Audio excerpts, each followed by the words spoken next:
Hello, friends, and welcome to a new chapter of the adventures of Sherlock Holmes. I hope you like it and subscribe my channel. And if you want to buy this book, you just click the link below. Enjoy it. The Greek Interpreter. In all the years I had known him, Sherlock Holmes never spoke of his family. Perhaps this is why I sometimes saw him as a man without feelings. To Holmes, intelligence was more important than feelings of friendship and affection. With no friends or relatives, he was like a brain without a heart.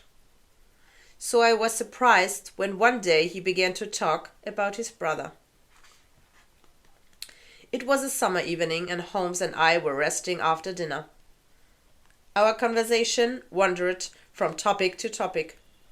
Somehow we started talking about the forces that shaped a person.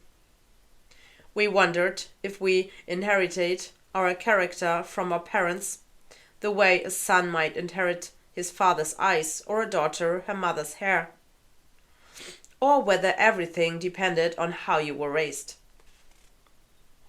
"Well, Holmes," I said, "it seems to me your parents raised you in such a way that you couldn't have been anything but the great detective you turned out to be." "There is some truth in that, Watson," replied Holmes, "but I think it must run in the family. Take my older brother Mycroft.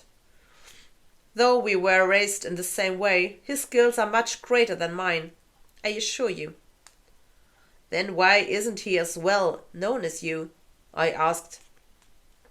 "He surely has stronger powers of observation and reasoning. But Mycroft isn't interested in the other things that are needed to do my work. He does not have the energy to gather clues or hunt down suspects. He can't be bothered to roam the countryside testing his ideas. So instead, Mycroft uses his skill with numbers to take care of certain matters for the government. He is a creature of habit, Watson, and does the same things every day. In fact, if you would like to meet him, I would be happy to introduce him to you. He is always at the Diogenes Club at this time of day. We can walk over there now." "I have never heard of the Diogenes Club," I said after we had left Baker Street.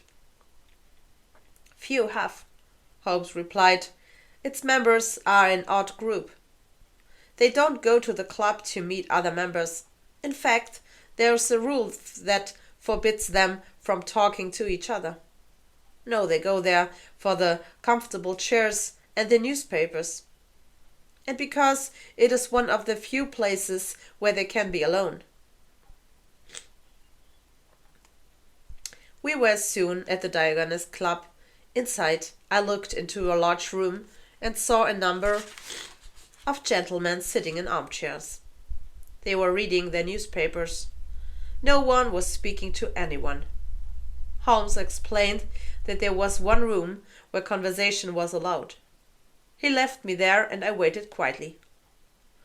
My friend soon returned with a large, heavy-set man. It was his older brother Mycroft Holmes.